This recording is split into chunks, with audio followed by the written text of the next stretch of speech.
Thank you very much. Thank you.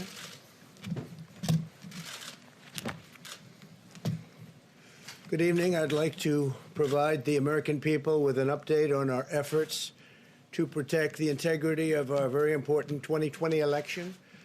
If you count the legal votes, I easily win. If you count the illegal votes, they can try to steal the election from us. If you count the votes that came in late, we're looking at them very strongly, but a lot of votes came in late. I've already decisively won many critical states, including massive victories in Florida, Iowa, Indiana, Ohio. To name just a few, we won these and many other victories despite historic election interference from big media, big money, and big tech. As everybody saw, we won by historic numbers. And the pollsters got it knowingly wrong. They got it knowingly wrong. We had polls that were so ridiculous, and everybody knew it at the time. There was no blue wave that they predicted.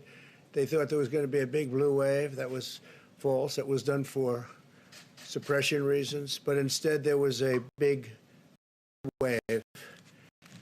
And it's been properly acknowledged, actually, by the media. They were, I think, very impressed. But that was after the fact. That doesn't do us any good. We kept the Senate despite having twice as many seats to defend as Democrats. And in a really much more competitive states, we did a fantastic job with the Senate. I think we're very proud of what's happened there. We had many more seats to defend. They spent almost $200 million on Senate races in South Carolina and Kentucky alone, 2 races, and hundreds of millions of dollars overall against us. At the national level, our opponents' major donors were Wall Street bankers and special interests. Our major donors were police officers, farmers, everyday citizens. Yet for the first time ever, we lost 0 races in the House. I was talking to Kevin McCarthy today. He said he couldn't believe it. 0 races. Very unusual thing, 0. And actually won many new seats with, I think, many more on the way. This was also the year of the Republican woman. More Republican women were elected to Congress than ever before. That's a great achievement. I won the largest share of non-white voters of any Republican in 60 years, including historic numbers of Latino, African American, Asian American, and Native American voters, the largest ever in our history. We grew our party by 4 million voters, the greatest turnout in Republican Party history. Democrats are the party of the big donors, the big media, the big tech, it seems, and Republicans have become the party of the American worker, and that's what's happened. And we're also, I believe, the party of inclusion. As everyone now recognizes, media polling was election interference in the truest sense of that word by powerful special interests. These really phony polls, I have to call them phony polls, fake polls, were designed to keep our voters at home, create the illusion of momentum for Mr. Biden, and diminish Republicans' ability to raise funds. They were what's called suppression polls. Everyone knows that now. And it's never been used to the extent that it's been used on this last election. To highlight just a few examples, the day before election, Quinnipiac, which was wrong on every occasion that I know of, had Joe Biden up by 5 points in Florida, and they were off by 8.4 points, and I won Florida easily. So they had me losing Florida by a lot, and I ended up winning Florida by a lot. Other than that, they were very accurate. They had him up 4 points in Ohio, and they were off by 12.2 points. And I also won Ohio, great state of Ohio, very easily. The Washington Post had Biden up 17 points in Wisconsin, and it was basically even. They were off by about 17 points. And they knew that. They're not stupid people. They knew that. Suppression. There are now only a few states yet to be decided in the presidential race. The voting apparatus of those states are run in all cases by Democrats. We were winning in all the key locations by a lot, actually. And then our numbers started miraculously getting whittled away in secret, and they wouldn't allow legally permissible observers. We went to court in a couple of instances, and we were able to get the observers put in. And when the observers got there, they wanted them 60, 70 feet away, 80 feet, 100 feet away, or outside the building to observe people inside the building. And we won a case, a big case, and we have others happening. There are lots of litigation, even beyond our litigation. There's tremendous amount of litigation generally because of how unfair this process was. And I predicted that. I've been talking about mail-in voting for a long time. It's really destroyed our system. It's a corrupt system, and it makes people corrupt even if they aren't by nature. But they become corrupt. It's too easy. They want to find out how many votes they need, and then they seem to be able to find them. They wait, and then they find them. And you see that on election night. We were ahead in vote in North Carolina by a lot, tremendous number of votes.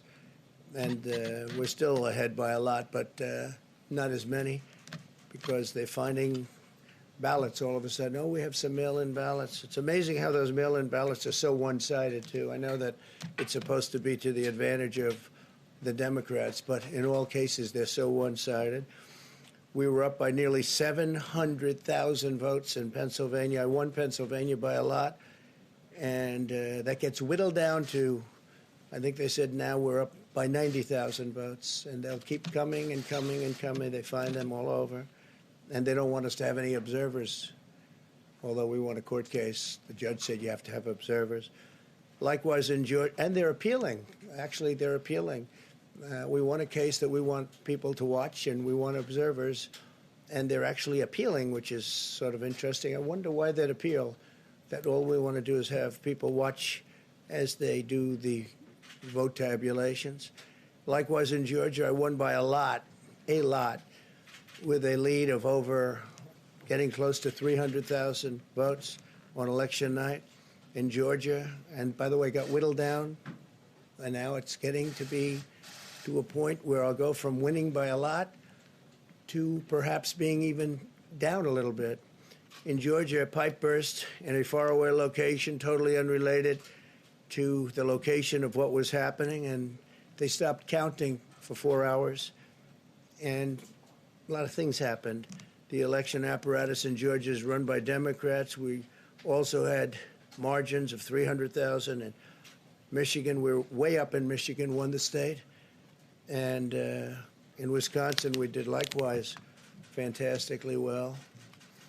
And that got whittled down. In every case, they got whittled down. Today, we're on track to win Arizona. We only need to carry, I guess, 55% of the remaining vote, 55% margins. And that's a margin that we've significantly exceeded. So we'll see what happens with that. But we're on track to do okay in Arizona. Our goal is to defend the integrity of the election. We'll not allow the corruption to steal such an important election, or any election for that matter. And we can't allow anybody to silence our voters and manufacture results. I've been doing a lot of public things for a long time. I've never had anything that's been as inspirational, by people calling, talking, sending things to us. I've never seen such love and such affection and such spirit as I've seen for this. People know what's happening, and they see what's happening, and it's before their eyes. And there are many instances which will be reported very shortly. There's tremendous litigation going on, and this is a case where they're trying to steal an election. They're trying to rig an election.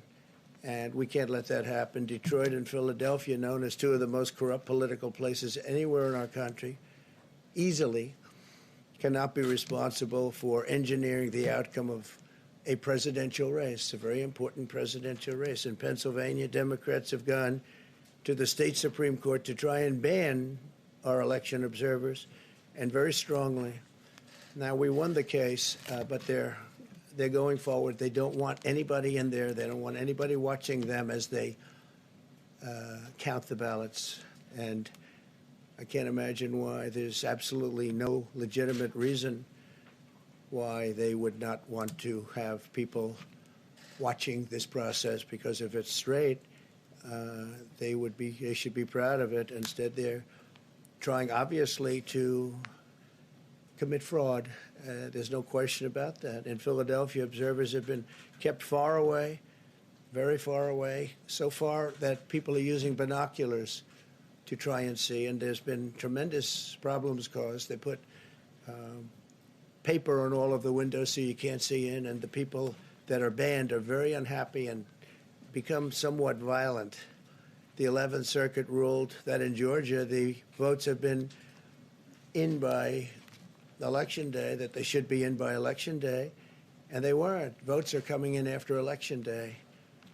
And they had a ruling already that you have to have the votes in by Election Day. To the best of my knowledge, votes should be in by Election Day. And they didn't do that. Democrat officials never believed they could win this election, honestly. I really believe that. That's why they did the mail-in ballots, where there's tremendous corruption and fraud going on. That's why they mailed out tens of millions of unsolicited ballots without any verification measures whatsoever. And I've told everybody that these things would happen because I've seen it happen. I watched a lot of different elections before they decided to go with this big, massive election with tens of millions of ballots going out to everybody, in many cases totally unsolicited. This was unprecedented in American history. This was by design, despite years of claiming to care about the election security. They refused to include any requirement to verify signatures, identities, or even determine whether they're eligible or ineligible to vote. People are walking in there. They have no idea. They're just taking numbers. They're writing down things, the workers, and doing a lot of bad things. And we have a lot of information coming and litigation that you'll see that will shake even you people up. And you've seen it all. The officials overseeing the counting in Pennsylvania and other key states are all part of a corrupt Democrat machine that you've written about, and for a long time you've been writing about the corrupt Democrat machine. I went to school there, and I know a lot about it. It hasn't changed. It's a long time ago, and hasn't changed. It's gotten worse.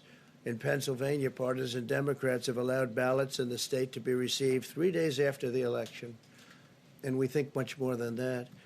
And they're counting those without even postmarks or any identification whatsoever. So you don't have postmarks, you don't have identification. There have been a number of disturbing irregularities across the nation. Our campaign has been denied access to observe any counting in Detroit. Detroit is another place, and I wouldn't say it has the best reputation for election integrity. Poll workers in Michigan were duplicating ballots, but when our observers attempted to challenge the activity, those poll workers jumped in front of the volunteers to block their view so that they couldn't see what they were doing. And it became a little bit dangerous. One major hub for counting ballots in Detroit covered up the windows again with large pieces of cardboard, and so they wanted to protect and block the counting area. They didn't want anybody seeing the counting, even though these were observers who were legal observers that were supposed to be there. In Detroit, there were hours of unexplained delay in delivering many of the votes for counting. The final batch did not arrive until 4 in the morning, and even though the polls closed at 8 o'clock, so they brought it in, and the batches came in, and nobody knew where they came from. We've also been denied access to observe in critical places in Georgia. In multiple swing states, counting was halted for hours and hours on election night, with results withheld from major Democrat-run locations only to appear later. And they suddenly appeared, and they all had the name Biden on them, or just about all. I think almost all. They all had the name Biden on them, which is a little strange. I challenge Joe and every Democrat to clarify that they only want legal votes, because they talk about votes, and I think they should use the word legal votes. We want every legal vote counted, and I want every legal vote counted. We want openness and transparency, no secret count rooms, no mystery ballots, no illegal votes being cast after Election Day. You have election day, and the laws are very strong on that. You have an election day, and they don't want votes cast after election day, and they want the process to be an honest one. It's so important. We want an honest election, and we want an honest count, and we want honest people working back there because it's a very important job. So that's the way this country is going to win. That's the way the United States will win, and we think we will win the election very easily. We think there's going to be a lot of litigation because we have so much evidence, so much proof, and it's going to end up perhaps at the highest court in the land. We'll see. But we think there'll be a lot of litigation because we can't have an election stolen like this. And I tell you, I have been talking about this for many months with all of you, and I've said very strongly that mail-in ballots are going to end up being a disaster. Small elections were a disaster. Small, very easy-to-handle elections were disastrous. This is a large-scale version, and it's getting worse and worse every day. We're hearing stories that are horror stories, absolute horror stories, and we can't let that happen to the United States of America. It's not a question of who wins, Republican, Democrat, Joe, myself. We can't let that happen to our country. We can't be disgraced by having something like this happen. So it will be hopefully cleared up, maybe soon, I hope soon, but it'll probably go through a process, a legal process. And as you know, I've claimed certain states, and he's claiming states, and we can both claim the states. But ultimately, I have a feeling judges are going to have to rule. But there's been a lot of shenanigans, and we can't stand for that in our country. Thank you very much.